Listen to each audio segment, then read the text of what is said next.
দুঃখে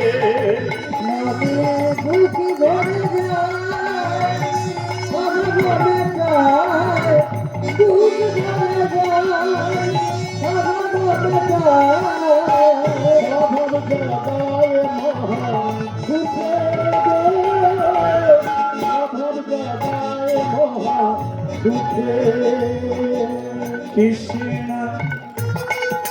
কৃষ্ণ একবার তালিকা দেওয়া যাবে তাহলে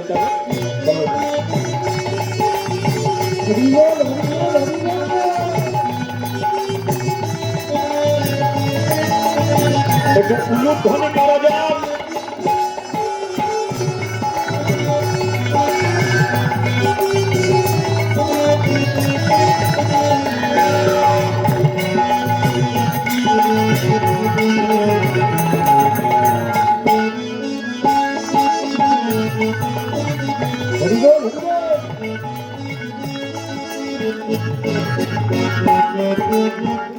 হরি দিন বন্ধু জগতের বন্ধু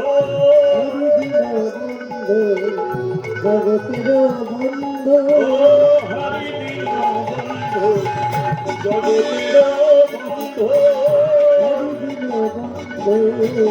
জগতের বন্ধু জীবের করুণা মেলে লোকে হরি বন্ধু জগতের বন্ধু হরি বন্ধু জগতের বন্ধু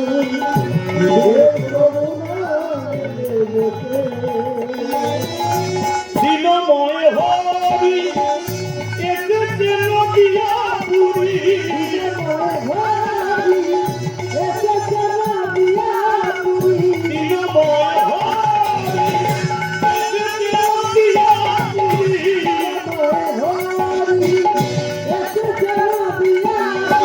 রাধার প্রীতি লয়ে বুকে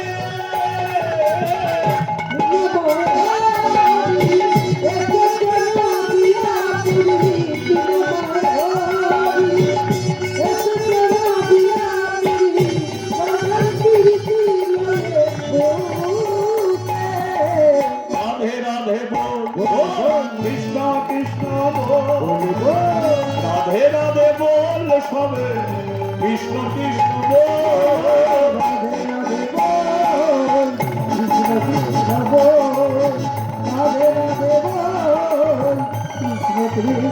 বল রাধে রাধে বল কৃষ্ণ কৃষ্ণ বল রাধে রাধে বল সবে কৃষ্ণ কৃষ্ণ বল কৃষ্ণ কৃষ্ণ রাধে রাধে কৃষ্ণ কৃষ্ণ রাধে রাধে বল কৃষ্ণ কৃষ্ণ বল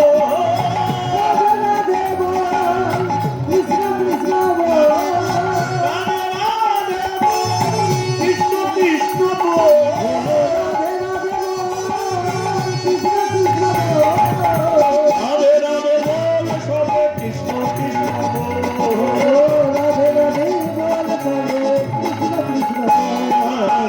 রাধে বল কৃষ্ণ কৃষ্ণ বল রাধে রাধে বল উলুধ্বনি উলুধ্বনি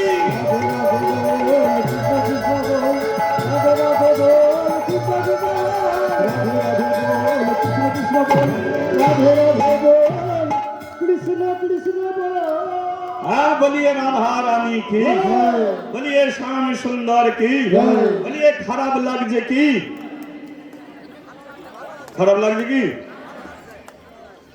না না আমি এই কাশী শিব মন্দিরে যে বসে আপনারা হরি নাম করছেন আপনারা শিবের কাছে বসে কৃষ্ণের নাম করছেন আপনাদের কোনো খারাপ লাগছে কি লাগে না তো ভালো লাগছে তো তাহলে আবার এই মন্দিরে আসা যাবে তো আগামীকাল আসবেন হ্যাঁ ঠিক আছে বলিয়ে রাধা মাধবে কি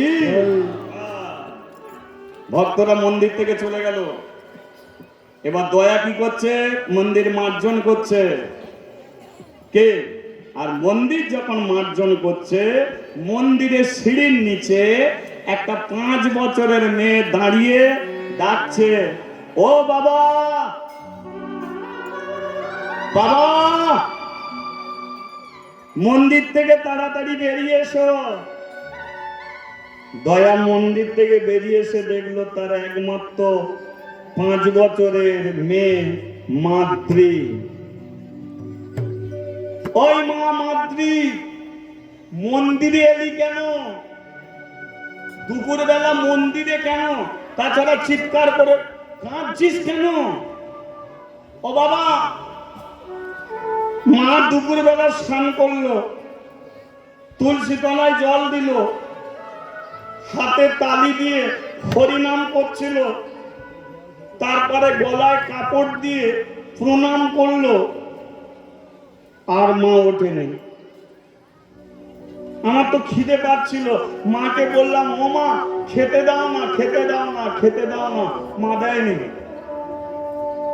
আমি গিয়ে মাকে ঠেলে দিতে মা পড়ে গেছে, আর মা উঠছে না। অনেক করে মাকে ডেকেছি, মা উঠছে না। চলো না বাবা, মায়ের কি হয়েছে, চলো না। মা তো কোনোদিন এমন করে না, আজকে আমার মায়ের কি বলবো।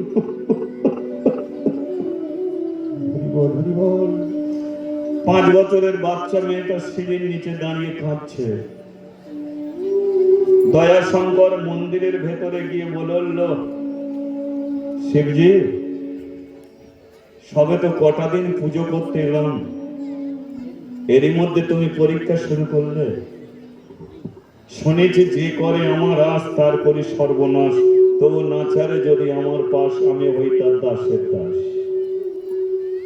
আমার যদি তুমি পরীক্ষা শুরু করেছ, ভেবেছ আমার পরিবারে তুমি কাউকে বাঁচিয়ে রাখবে না? কিন্তু আমি তোমাকে বলে যাচ্ছি, আমার স্ত্রীকে নিয়েছ, আমার মেয়েকে নিয়ে নেবে, সমগ্র পৃথিবীর মানুষকে আমার পাশ থেকে তুমি সরিয়ে নাও, কিন্তু আমি তোমাকে ছেড়ে যাব না। একবার যখন তোমার চরণে আমি এসেছি, আমি তোমার চরণে মরব। আমি আবার আসছি, আবার আসছি। মেয়েটাকে হাতে ধরে নিজের বাড়িতে যাচ্ছে। দয়াশঙ্কর নিজের বাড়িতে আসার আগেই গ্রামের বেশ কিছু মানুষ এসে, ছেলে বউ এসে তুলসী তলাটায় বসে বসে কাঁদছে। মাদ্রি এসে বলল, ওই দেখো না, মা কেমন ঘুমাচ্ছে, মাকে ডাকো না, মাকে ডাকো না, ও বাপি, মাকে ডাকো না। দয়া বলল, মাদ্রি,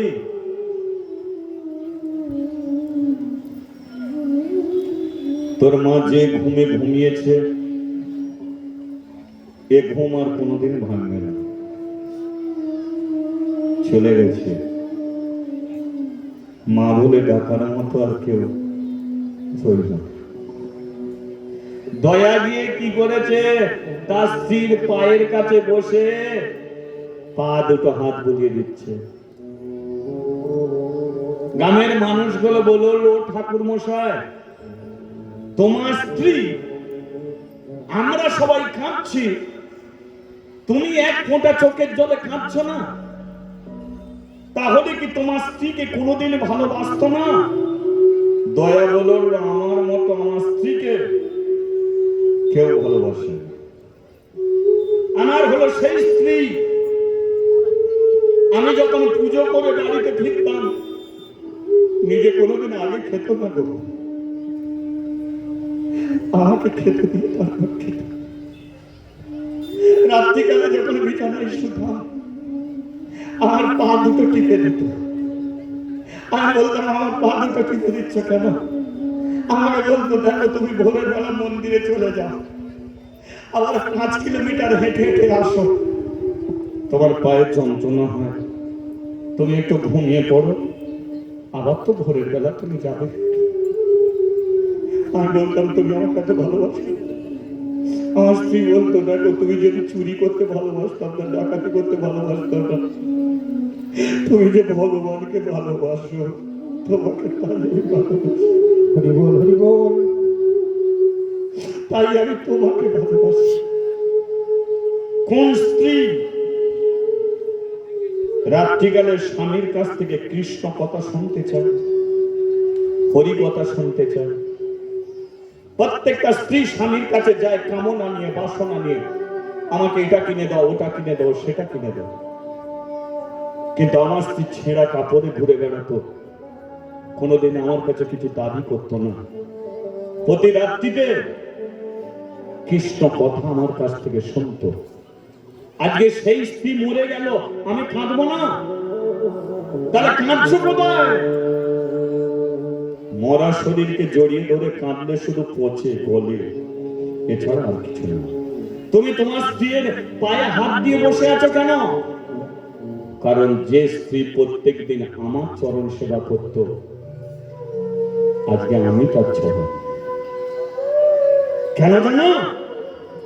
তার একটাই কারণ, কারণ অনেকের মৃত্যু অনেক জায়গায় হয়, কিন্তু আমার স্ত্রী এত ভাগ্যবতী মেয়ে, যার মৃত্যুটা তুলসী তলায় হলো গো, যার মৃত্যুটা তুলসী তলায় হলো।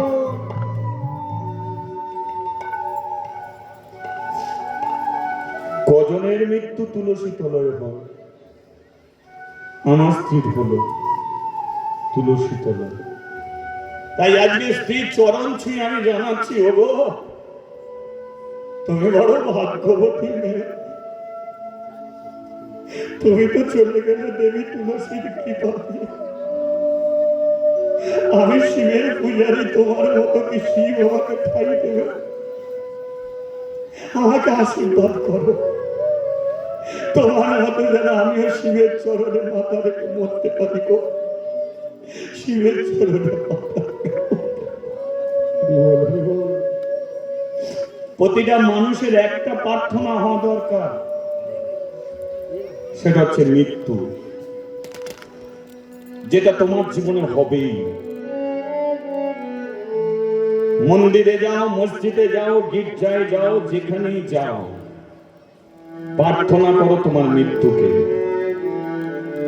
তোমার মৃত্যু ওটা হবেই। প্রত্যেক জায়গায় গিয়ে জানাও যে, হে ভগবান, আমার মৃত্যু যেন তোমার চরণে হয়। এছাড়া জীবনে আর কোনো প্রার্থনা নয়। সাধু হয়েছ, বৈষ্ণব হয়েছ, সারা জীবন কৃষ্ণ নাম করেছো, হরি নাম করেছো, ক্যান্সার রোগে মরার জন্য নয়, লিভার খারাপ হয়ে মরার জন্য নয়, স্ট্রোক হয়ে মরে যাওয়ার জন্য নয়। তাহলে সারা জীবন করলেটা কি? কেন সাধু হলে? সাধু যদি হলে তো ভগবানের চরণে গেলে না কেন? বৈষ্ণব যদি হলে তো ভগবানকে খেতে খেতে খেতে খেতে দিতে দিতে তার চরণে গেলে না কেন?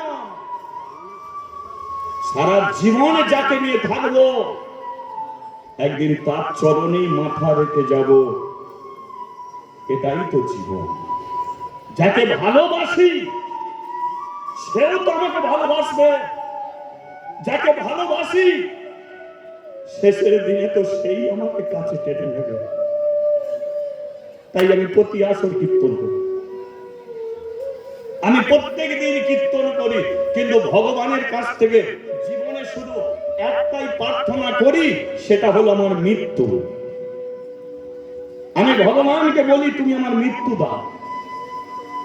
যে কোনো হরিবাসরে তুমি আমার মৃত্যু দাও, সেটা মেদিনীপুরের হরিবাসর হোক, হাওড়া জেলার হরিবাসর হোক, বিশ্বের যে কোনো হরিবাসরে আমার তুমি মৃত্যু দাও। কারণ 13 বছর বয়স থেকে যদি তোমাকে ভালোবেসে থাকি, জীবনের কথা সব সময় বলা যায় না, বলতে গেলে বুক ফেটে যায়। আমি এমন একটা ছেলে, 13 বছর বয়সে আমার বাবাকেও হারিয়েছি, মাকেও হারিয়েছি, বাবাও নেই, মাও নেই। এখন তো একটা 5 বছরের ছেলের হাতে অ্যান্ড্রয়েড ফোন এসে গেছে, তবে সে ভাত খায়। কিন্তু এমন একটা দিন গেছে, মানুষের এত কষ্ট, খেতে পারে না। একজনের বাড়িতে ভাত হয়েছে, বাটি নিয়ে ছুটেছি ভাত খাবার জন্য নয়, ভাতের ফ্যান খাবার জন্য। ভাতের ফ্যান খেয়ে খেয়ে, দিনের পর দিন না খেয়ে খেয়ে এই জায়গায় এসে দাঁড়িয়েছি আমি। কারণ আমি জানি যাকে জীবনে ধরবো সে আমাকে কষ্ট দেবে, আর ধরার মতো যদি ধরতে পারি কোনোদিন তারই চরণে মাথা রেখে মরব। তাই জীবনের প্রত্যেক দিন একটাই প্রার্থনা, তুমি মৃত্যু দাও। কারণ হরিবাসরে মৃত্যু যদি হয়, হাজার হাজার সাধু দেখতে পারবো, বৈষ্ণব দেখতে পারবো। যেখানে হয় হরি নাম সংকীর্তন, সেটা বৃন্দাবন। তাহলে এই বৃন্দাবনে ভগবান আছে, নয়ন ভরে ভগবানকে দেখে, সাধুগুরু বৈষ্ণবকে দেখে সবাইকে ছেড়ে পৃথিবী এটাই তো জীবনের মৃত্যু। তাই মানুষ হয়ে জন্মেছি গরু ছাগলের মতো, মরার জন্য নয়। তাই আশীর্বাদ করো আমার মৃত্যুটা যেন শিবেরই চরণে। মণিকুণ্ডের শ্মশান, মণিকুণ্ড শ্মশান, যে শ্মশানের কোনোদিন আগুন আজও পর্যন্ত নিভে যায়নি, যে শ্মশানে সদ্গতি হয়েছিল সতী দেবী দুর্গা, সদ্গতি হয়েছিল। জ্বলন্ত আগুনে যখন সতী ঝাঁপ দিল, শিব তখন ওই শরীরটাকে নিয়ে ঘুরেছিল। আর সতীর শরীর থেকে যে মাংসপিণ্ড পড়েছিল যে সমস্ত জায়গায়, আজ পর্যন্ত তীর্থস্থান হলো, সেটা হলো 51 পীঠ তীর্থস্থান। বাকি অংশটা মণিকুণ্ডের শ্মশানে পোড়ানো হলো। সতীর দেহ যখন পুড়ল, শিব আশীর্বাদ করলো ওই শ্মশানকে, হে শ্মশান, যে শ্মশানে সতীর সদ্গতি হলো, আমি আশীর্বাদ করছি এই শ্মশানে কোন শরীর যদি দাহ করা হয়, সে পাপী হোক আর পুণ্যবান হোক, আমার আশীর্বাদে তার স্বর্গ প্রাপ্তি হবে, তার স্বর্গ প্রাপ্তি হবে। তাই বহু দূর দূর থেকে মণিকুণ্ডের শ্মশানে দেহকে নিয়ে যাওয়া হয়, সদ্গতি করা হয়। আজকে ওই মণিকুণ্ডের শ্মশানে দয়াশঙ্করের স্ত্রীর সদ্গতি হলো। তৈরি দেখো, আজকে দয়া স্ত্রী যে জায়গায় গেল,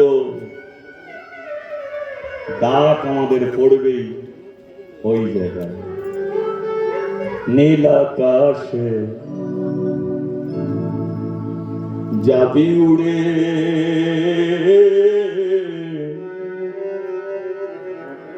ওই কয়লারি ধোঁয়া, নীল আকাশে একবার হরিধ্বনি।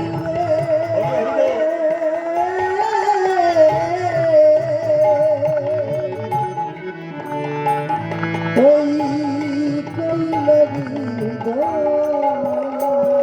ওরে নীল আকাশে যাবি উড়ে, কয়লারি ধোঁয়া, নীল আকাশে যাবি রে,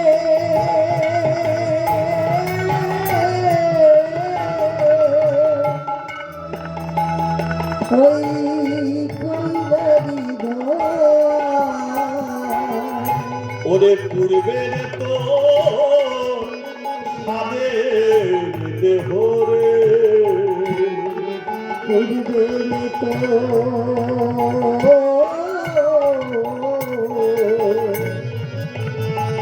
ওই না সাধে ওরে যেদিন যাবি ওই শ্মশান তলা, নীল আকাশে যাবি রে,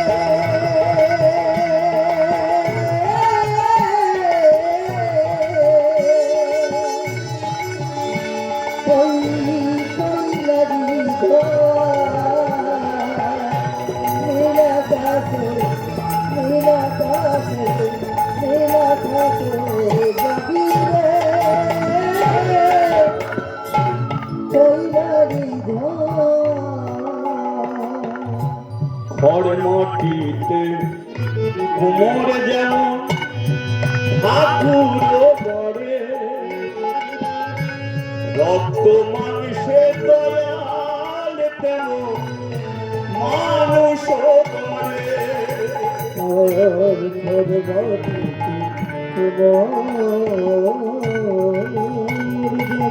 সর্বতি ঠাকুর ভক্তবাংশী দয়াল মানুষ আমাদের রক্তে শুধু পোকায় ভরা, ভক্ত শুধু আমাদের রক্তে শুধু পোকায় ভরা। ভক্ত শুধু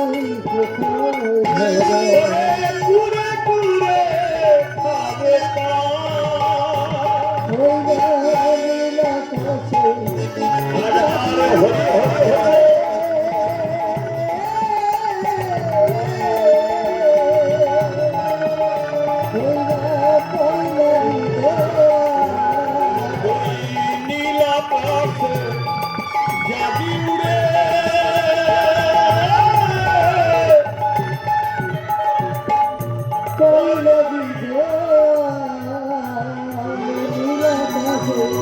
নীলা পাশে যাবি উড়ে।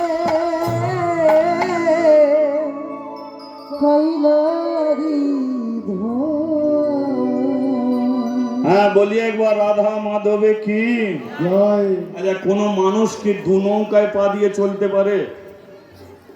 পারবে না।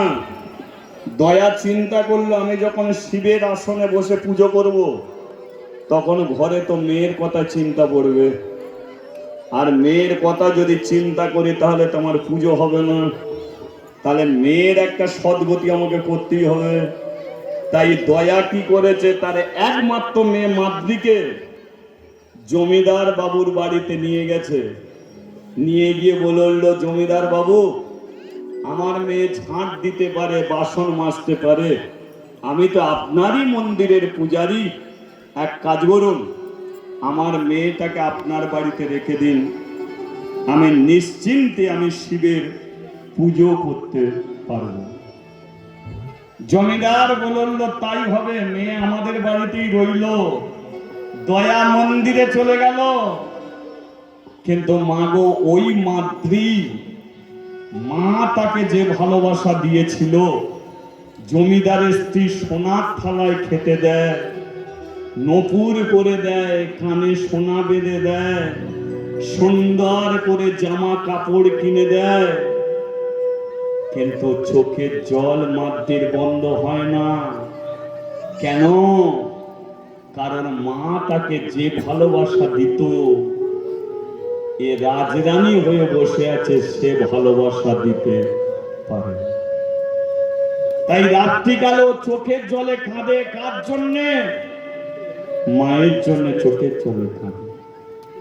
জমিদারের স্ত্রী অহল্যা বলল, এই যে এ মেয়ে রাজপ্রাসাদে থাকবে না, জমিদার বাড়িতে থাকবে না।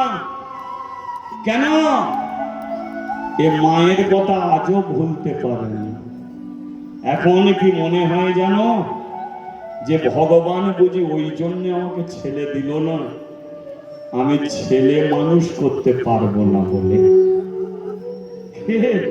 ওই জন্য আমাকে ভগবান ছেলে দিল না। নাহলে দেখেছ একটা 5 বছরের মেয়ে চোখের জল আমি মোছাতে পারিনি, তাহলে আমার মেয়ে হলেও বুঝি আমাকে ভালোবাসতে পারতো না। মেয়ে মরে যাবে। জমিদার বলল তাহলে কি করব, এক কাজ করো মাদ্রিকে মন্দিরেই দিয়ে এসো। মায়ের ভালোবাসা না পেলেও বাবার তো ভালোবাসা পাবে, যা ওকে মন্দিরে দিয়ে এসো। মাদ্রিকে নিয়ে চলেছে জমিদার শিবের মন্দিরে। এই যে ঠাকুর মশাই, হ্যাঁ জমিদার বাবু, আমার মেয়েকে মন্দিরে নিয়ে এসেছেন কেন? শোনো, তোমার মেয়ে রাজবাড়িতে থাকবে না, চোখের জল বন্ধ হচ্ছে না, দিন রাত্রি কাঁদছে, মা মা বলে কাঁদছে। তোমার মেয়েটা কি মরবে? তাই তোমার মেয়েটা তোমারই সঙ্গে থাকুক। আমার মেয়ে কি খাবে? কেন? ভক্তরা যে ফলমূল দিয়ে যাবে তাই খেয়েই কাটাবে। দয়া বলল এটাও ঠিক। কোন মেয়ে যদি ভগবানের প্রসাদ পায়, মেয়ে যদি হরিনাম শোনে, কৃষ্ণ নাম শোনে, তাহলে সেই মেয়ে কৃষ্ণ ভক্তই হয়, হরি ভক্ত হয়। সেই জন্য মায়েদের গর্ভে সন্তান থাকাকালীন তুমি হরিনাম করো, কৃষ্ণ নাম করো। এতে তুমি করলে তোমার পেটের ছেলে করবে, তুমি হরিনাম করলে পেটের ছেলে করবে, তুমি ভগবানের প্রসাদ পেলে তোমার পেটের ছেলে পাবে। এবার যে হরিনাম শুনে ভগবানের প্রসাদ পেয়ে জন্ম নেবে, 100% গ্যারান্টি সে চোর হবে না, ডাকাত হবে না, সে একজন কৃষ্ণ ভক্ত, হরি ভক্ত হবে। হরিবল হরিবল। আয় মা আয়, বাপ বেটি দুজনে মন্দিরেই থাকবো। মাদ্রিকে বলল, শোন মাদ্রি, একসঙ্গে থাকবো ঠিকই, কিন্তু আমি যখন শিবের পুজো করব তখন তুই আমার কাছে থাকবি না। কারণ আসনে যখন বসবো, ধ্যান একমাত্র শিবের ছাড়া আর কিছু থাকা যায় না। না চেনো মেয়েকে, না চেনো আত্মীয় স্বজনকে, পুজোর আসনে বসে যদি নানান চিন্তা করো তাহলে পুজো হয় না। ঠাকুর রামকৃষ্ণদেব রানী রাসমণি দক্ষিণেশ্বরের মন্দির করেছিল, রানী রাসমণি। আর মূর্খ একটা পূজারী ব্রাহ্মণ ছিল রামকৃষ্ণ, যে লেখাপড়া শেখেনি। রামকৃষ্ণ পুজো করছে, রানী রাসমণি বসে আছে। হঠাৎ রাসমণির গালে একটা চড় মেরেছে রামকৃষ্ণ। রাসমণি বলল, তোমার ক্ষমতা কি হলো? আমি রানী, আমার গালে চড় মারলে? রামকৃষ্ণ বলেছিল, রানী হবে তুমি রাজপ্রাসাদে, মা কালীর চরণ তলে বসে নয়। এখানে তুমি রানী নয়, এখানে হলো আমার মা কালী রানী, তুমি তার কর্মচারী, তুমি তার চাকরানী। যদি তুমি মায়ের কৃপা পেতে চাও তাহলে মন্দিরে এলে সংসারের কথা ভুলে যাও। সংসার আলাদা, মন্দির আলাদা।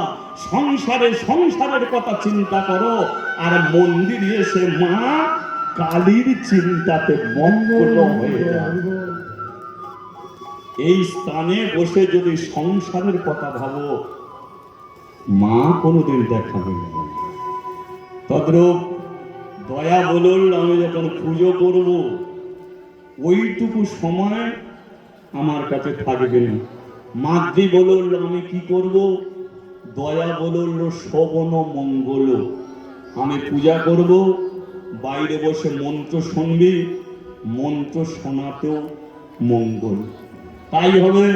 দয়া পুজোয় বসেছে, মাদ্রি দরজার সম্মুখে বসেছে, কিন্তু ব্রাহ্মণদের বেদ মন্ত্র 5 বছরের মেয়ের বোঝার শক্তি নেই। সংস্কৃত মন্ত্র বোঝার শক্তি নেই। মাদ্রি বলে, বাবা পুজো করুক, আর আমি ওই মন্দিরটাকে ঘুরে ঘুরে বেড়াই। এবার 5 বছরের মাদ্রি কি করছে? মন্দির ঘুরছে, আর হাতে রাধে কৃষ্ণ গোবিন্দ গোপাল রাধা রমণ হরি নিতাই গৌর হরি হরি বল। রাধে কৃষ্ণ গোবিন্দ রাধে রমণ হরি হরি হরি বল। রাধে কৃষ্ণ গোবিন্দ গোপাল রাধা রমণ হরি হরি হরি বল। কৃষ্ণ গোবিন্দ গোপাল রাধা রমণ হরি হরি হরি বল। গিরি ধরিব ধন ধরিব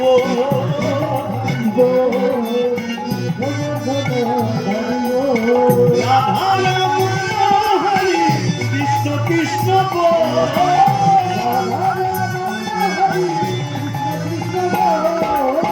রাধা রমণ হরি কৃষ্ণ কৃষ্ণ বল।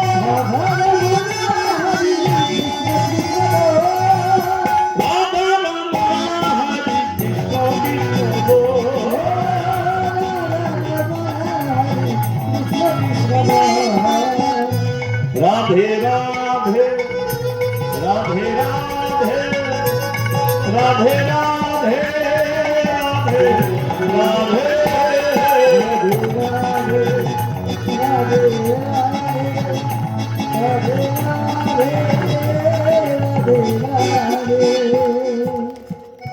আচ্ছা এই দুটো আলো জ্বলছে দেখো তো দুটো তার এসে জয়েন হয়েছে তো নাকি দুটো তারে জয়েন হয়ে আলো জ্বলছে তো তাহলে ভগবান তো আমাদের দুটো হাত দিয়েছে এই দুটো হাত যদি তারের মতো জয়েন হয় তাহলে তোমার অন্ধকার ঘরে আলো জ্বলে যায় তাহলে জয়েন হবে কি এখন হবে তো হলো?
প্রেম এসে বলো মুখে একটু বলা যাবে কি মুখ ব্যথা হবে না তো যদি ব্যথা হয় বলে লাভ নেই তাহলে ব্যথা হবে না তো তাহলে মুখে বলা যেতেই পারে তো আরেকবার রাধার সঙ্গে কানেকশন জুড়ুন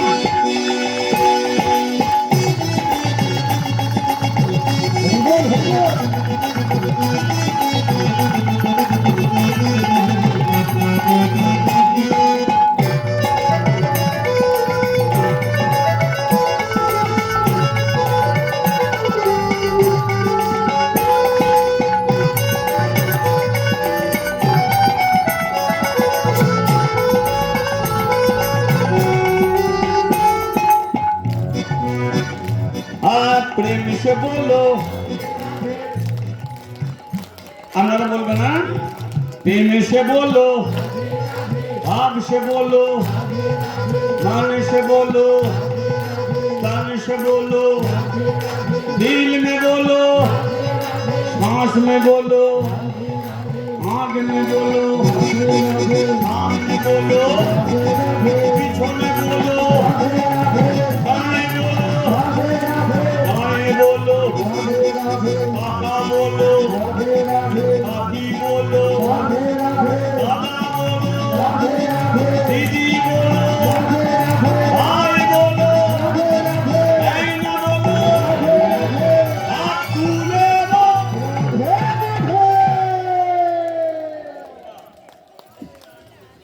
বেশ খুব ভালো লাগছিল হাতগুলো যখন উপরে উঠছিল কি সুন্দর লাগছিল আরেকবার চলে যাবে সারি দুনিয়া হে दीवानी राधा रानी आपकी सारी दुनिया है दीवानी राधा रानी आपकी सारी दुनिया है दीवानी सारी दुनिया है दीवानी सारी दुनिया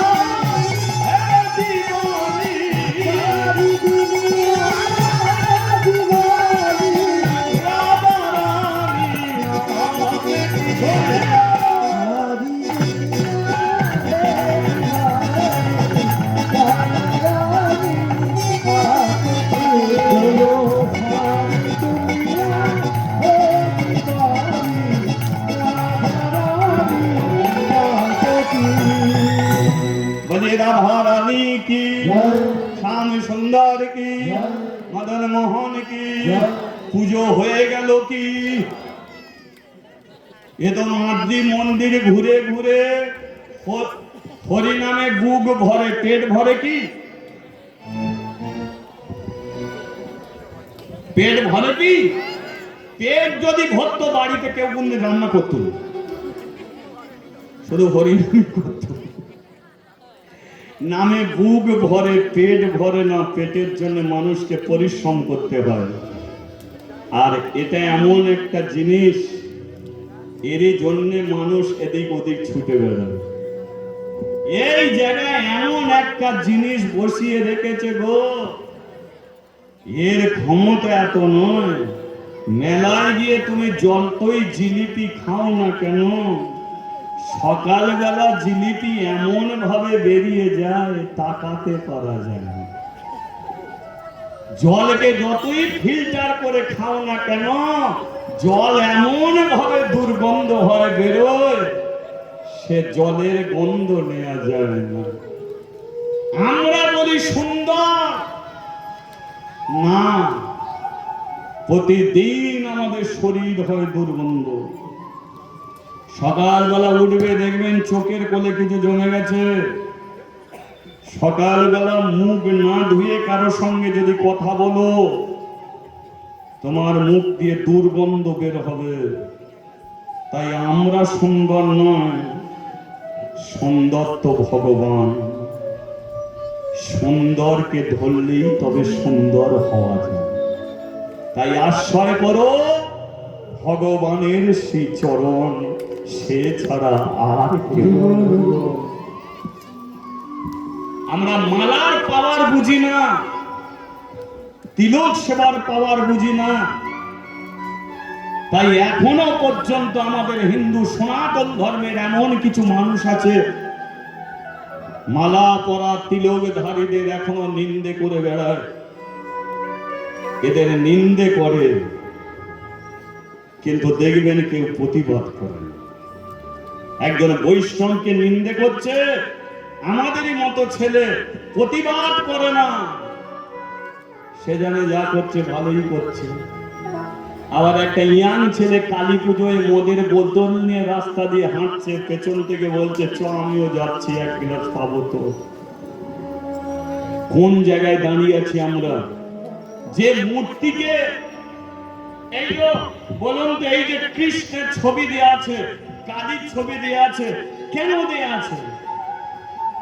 কারণ আমরা জানি ওর মধ্যে প্রাণ আছে। তাই বাড়িতে কৃষ্ণর ছবি রেখেছো, কালীর ছবি রেখেছো, শিবের ছবি রেখেছো, দুর্গার ছবি রেখেছো। তুমি সকাল সন্ধ্যে ধূপ দিচ্ছ, প্রদীপ জ্বালছো।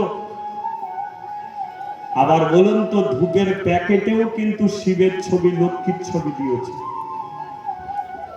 হয়েছে তো, ধূপ তো মন্দিরে চলে গেল, গিয়ে জ্বলছে। কিন্তু যে প্যাকেটে শিবের ছবি, লক্ষ্মীর ছবি আছে, সেই প্যাকেটটা কোথায় যাচ্ছে? সেই প্যাকেট তো রাস্তায় পড়ে আছে। হিন্দু বলো মুসলমান বলো, সেটাকে মারিয়ে দিয়ে চলে যাচ্ছে। জানে ওই লক্ষ্মীকে আমরা মন্দিরে রেখেছি, আবার ওই লক্ষ্মীকে রাস্তায় গড়াগড়ি খাচ্ছে, আমরা মারিয়ে দিয়ে চলে যাচ্ছে। আমরা এর প্রতিবাদ করতে পারি না। মাংস কাটা হচ্ছে, কৃষ্ণর নামে দোকান খুলে বসে আছে শ্রীকৃষ্ণ। মাংসের দোকানে কৃষ্ণর নাম দিয়ে লেখে দিয়েছে। আটার বস্তায় অন্নপূর্ণা দেবী দুর্গার নামে আটার বস্তা করেছে, চালের বস্তা করেছে। আটা তো খেয়ে নিল, চাল তো খেয়ে নিল, বস্তা কোথা গেল? বাড়িতে দেখবেন নেতা কানি হয়ে ঘর পরিষ্কার করছে, তাই তো? লক্ষ্মী নেতা কানি হয়ে আমাদের সংসারে পরিষ্কার করছে। তবু আমরা এর প্রতিবাদী হতে পারি না। চলছে চলছে, মানছে মানছে, মেনে তো সবাই নিচ্ছে। কারণ আমরা হিন্দু সনাতন ধর্মের মানুষ, এক জোট বাঁধতে পারি না, যে যা সেটার দিকে হেঁটে যাচ্ছি। না, আমি তো খেয়ে পড়ে চলে যাচ্ছি, সমস্যায় গিয়ে লাভ নেই। এ তো আমি তো হরিনামের ভজন নিয়ে মেতে আছি, ওই সমস্যায় গিয়ে লাভ নেই। কিন্তু এদিকে আস্তে আস্তে এই জায়গায় আমরা পৌঁছে যাচ্ছি। আজকে মন্দিরে লক্ষ্য করে দেখুন, দয়া শঙ্কর মন্দিরে অনেক ভক্ত ছিল। মাদ্রি পেটের জ্বালায় বলছে, বাবা পুজো হয়ে গেল, খিদে পাচ্ছে। ভক্তরা বলে হলো, মাদ্রি তোর বাবা অনেকক্ষণ পুজো বন্ধ করে দিয়েছে, বুঝি ধ্যানে বসেছে, তাই দরজা খুলছে না, একবার দরজাটা খুলে দেখতো। মাদ্রি দরজা খুলে দেখলো যে আসনে বসে আছে, কিন্তু দয়া শঙ্করের মাথাটা শিবের চরণে থেকে।